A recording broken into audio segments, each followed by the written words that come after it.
Hello and welcome back guys in yet another video. इस video में हम discuss करने वाले हैं how to score more in CMA final law December 25 attempt. अब जैसा कि आपको पता है जून 25 अटेम्प्ट के एग्ज़ाम ख़त्म हो चुके हैं, तो ये वीडियो किस किस के लिए यूज़फुल होने वाला है। आप फुल फ्लेज दिसंबर 25 के लिए अगर प्रिपेयर कर रहे हो तो आपके लिए यूज़फुल है। अगर आपने जून 25 में अपना एग्ज़ाम दिया है और आपको कहीं भी लैग कर रहा है कि आपका एग्ज़ाम अच्छा नहीं गया है लॉ का या फिर पूरे ग्रुप का ही, तो आप इस वीडियो को देख सकते हो और आप अपनी अंडरस्टैंडिंग के लिए बाकी चीज़ों को समझ सकते हो। इस वीडियो के अंदर मैं आपको अच्छे से बताने वाला हूँ डेज़ को कैसे यूटिलाइज़ करना है, कैसे हमको रिविजन्स प्लान करने हैं, कैसे हमको टेस्ट की प्लानिंग करनी है, कैसे कोर्स को कंप्लीट करना है बहुत ही अच्छे मैनर के साथ में। सबसे पहले हम देख लेंगे हमारे पास में डेज़ कितने हैं।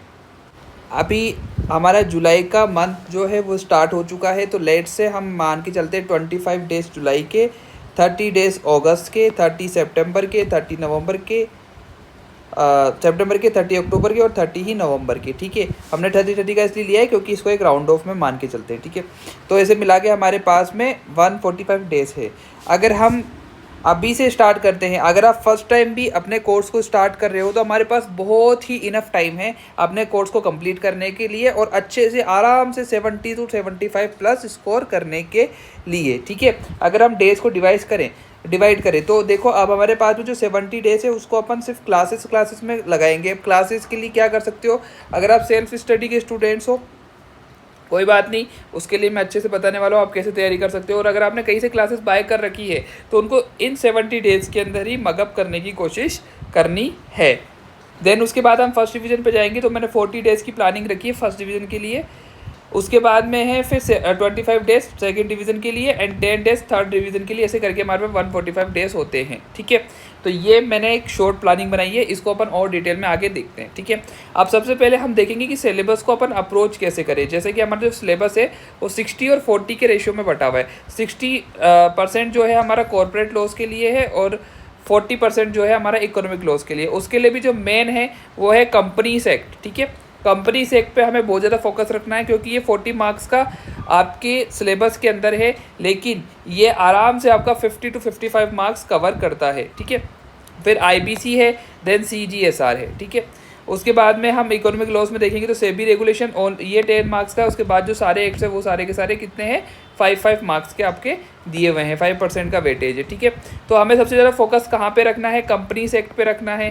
देन उसके बाद में आईबीसी और सीजीएसआर। ठीक है, और उसके बाद में फिर बाकी लॉस को अपन करेंगे। ये जो लॉस हैं उसमें से क्या है कि एमसीक्यूज आने के चांसेस ज़्यादा रहते हैं rather than the big questions. ठीक है, तो हमें अप्रोच ऐसे लगानी है इसकी। ठीक है, तो सबसे पहले की फोकस एरिया कौन कौन सा होने वाला है अपना, सबसे पहले अपन कवर करेंगे companies act, then IBC, then SEBI, then CGSR, उसके बाद में अदर लॉस। ठीक है, अभी कैसे करेंगे, क्लासेस कैसे आएगी, ठीक है, वो मैं आपको बताता हूँ ना।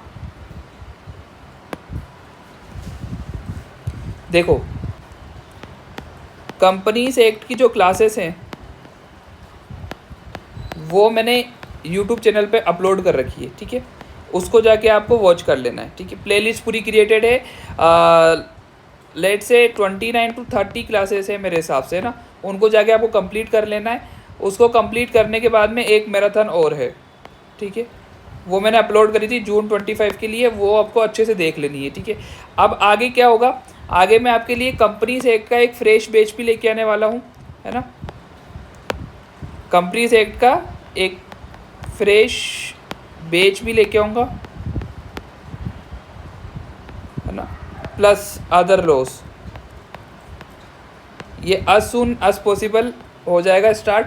बस आपको क्या करना है, अपने इस वीडियोस को अच्छे अपने सारे फ्रेंड्स के साथ में शेयर करना है, जिससे क्या होगा कि जितनी ज़्यादा रीच बनेगी उतना जल्दी मैं लाने की कोशिश करूँगा। ठीक है, उसके साथ में अपन प्लान कर रहे हैं रेगुलर टेस्ट की। रेगुलर टेस्ट का मीन क्या होगा, ये जो टेस्ट होंगे वो आपके स्टार्ट हो जाएंगे अभी नेक्स्ट मंथ से ही, मोस्ट प्रोबेबली सितंबर से हम स्टार्ट करेंगे। सितंबर या अगस्त लास्ट से हम स्टार्ट करेंगे और ये आपके एग्ज़ाम तक चलेंगे, है ना। तो अब ये वीकली टेस्ट भी होंगे, कुछ 15 डेज़ के गैप में भी होंगे, तो जिससे क्या है कि आपकी प्रिपरेशन है ना बहुत अच्छी हो जाएगी। ठीक है, तो डू वन थिंग, सबसे पहले क्या करना है, आपको कंपनीज एक्ट की जो क्लासेस है वो कंप्लीट कर लेनी है, जो कि यूट्यूब में अपलोडेड है, पूरी प्लेलिस्ट क्रिएटेड है। उसके बाद में मैराथन देके उसको ख़त्म कर लेना है। ओनली 30 आवर्स के अंदर आपको मॉड्यूल से आपको पूरा कंपनीज एक्ट समझ में आ जाएगा, ठीक है। उसके साथ में क्या होगा, मैं कुछ दिनों के अंदर ही लाइव बैच या फिर एक नया रिकॉर्डेड बैच लेके आने वाला हूँ, बिल्कुल फ्रेश, ठीक है। तो उसकी आपको उसको भी अच्छे से आपको देख लेना है। सबसे पहले हम फोकस करेंगे अदर लॉज के ऊपर, देन वापस से हम आ जाएंगे कंपनीज एक्ट के ऊपर, ठीक है। ठीक है, न्यू बैच स्टार्ट करेंगे अपन 25 के लिए, दिसंबर 25 के लिए मैराथन्स आएंगे न्यू, रेगुलर टेस्ट लेके चलेंगे, और पेपर पैटर्न जो हॉट टॉपिक्स में हर बार देता हूँ वो आपको ज़रूर से दूंगा, जो कि एक फुल फ्लेज प्लानिंग होती है बिफोर सिटिंग ऑन एग्ज़ाम, है ना। एग्ज़ाम में बैठने से पहले हम एक पूरी प्लानिंग के साथ में इसको करेंगे, ठीक है। तो बस इन चीज़ों पे आपको फोकस करना है। अब सबसे पहले आता है कि लॉ जैसा जो सब्जेक्ट है, लॉ क्या थ्योरेटिकल सब्जेक्ट है।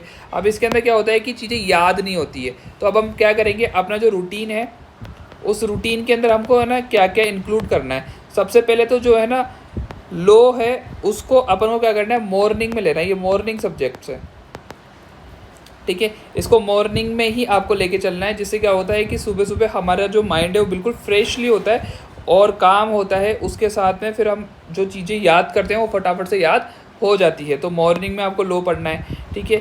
अब इसको डिवाइड कैसे करना है, जैसे मान लो दिन के 2 से 3 आवर्स तो आपको लो पे देने ही देने हैं, क्योंकि अगर आप नहीं दोगे ना स्टार्टिंग से लेकर एंड तक, तो फिर एंड में बहुत ज़्यादा बर्डन आ जाएगा आपके ऊपर और आप चीज़ें याद नहीं कर पाओगे। तो ये ऐसे करना है। और सबसे ज़्यादा फोकस हमको क्या करना है, सेक्शंस को याद करना है, क्योंकि कई बार क्या होता है कि मैंने एग्जाम्स में देखा है कि है ना सेक्शन अगर आपने सही पुट किया है तो अंदर का अगर मान लो कुछ गड़बड़ भी हो रही है तो वो इतना मार्क्स कट नहीं होते हैं, ठीक है। और सेक्शन भी क्या है कि मैं आपको क्लासेस के साथ में बताता जाऊँगा कौन कौन से याद करने, कौन कौन से नहीं करने, और सिर्फ कंपनी सेक्ट में ही मोस्ट सेक्शन याद करने, बाकी और किसी में नहीं करने, ठीक है। तो बस अभी छोटी सी एक मैंने प्लानिंग आपको बताई है, उसके ऊपर आप फोकस करो। और साथ ही मुझे अपनी रिक्वायरमेंट बताओ कमेंट बॉक्स में, मैं आपकी सारी रिक्वायरमेंट पूरी करने को तैयार हूँ। ऐसे ही हम बाकी सब्जेक्ट के लिए भी लेके आएंगे। आप मुझे बता देना कि आपको किस किस सब्जेक्ट की रिक्वायरमेंट है, क्या क्या रिक्वायरमेंट है। आप कमेंट बॉक्स में बता सकते हो, इंस्टाग्राम पे बता सकते हो, टेलीग्राम पे बता सकते हो, जहाँ पे आपका मन करे वहाँ पे आप मुझसे कनेक्ट कर सकते हो, ठीक है। तो तब तक के लिए बाय बाय, मिलते हैं नेक्स्ट वीडियो के अंदर। Thank you.